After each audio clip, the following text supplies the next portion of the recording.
নমস্কার সকলকে, hello everyone, নমস্তে সবাইকে, good evening to all of you, শুভ সন্ধ্যা।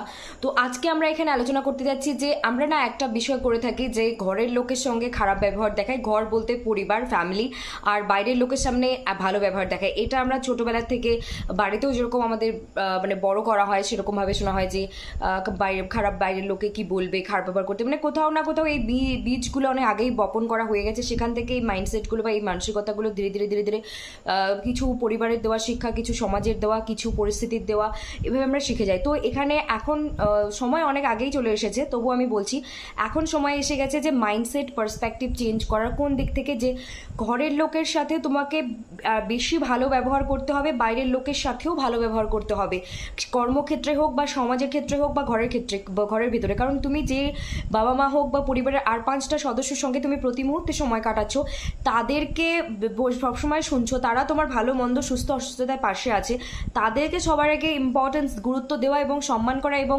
নিজের মধ্যে যে খামতিগুলো আছে, অকারণে নিজের রাগ তাদের উপর ঝেড়ে দেওয়া, সেটা কখনো কখনো পরিবারে খোটাখুটি লাগবে, সেটা আলাদা বিষয়।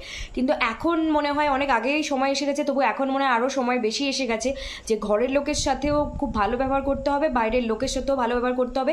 আর আলটিমেটলি আমরা যদি একটা সত্তা নিয়ে চলি, ওই মুখোশ না পড়ে, কাজের জায়গায় একরকম, বাইরে বা ভিতরে আর এক রকম, বা আর এক জায়গায় আর এক রকম, বিভিন্ন এই ধরনের মুখোশ না পড়ে যদি একটাই মুখোশ রাখতে পারি, মানবিকতার, মনুষ্যত্ব, সেটা সব থেকে বেস্ট। আর অবশ্যই প্রফেশনকে প্রফেশনে রাখবো, আনঅফিসিয়ালকে আনঅফিসিয়াল রাখবো, অফিসিয়ালকে অফিসিয়াল রাখবো, এগুলো আমাদের কর্তব্য, এটা বুঝতে হবে। ধন্যবাদ।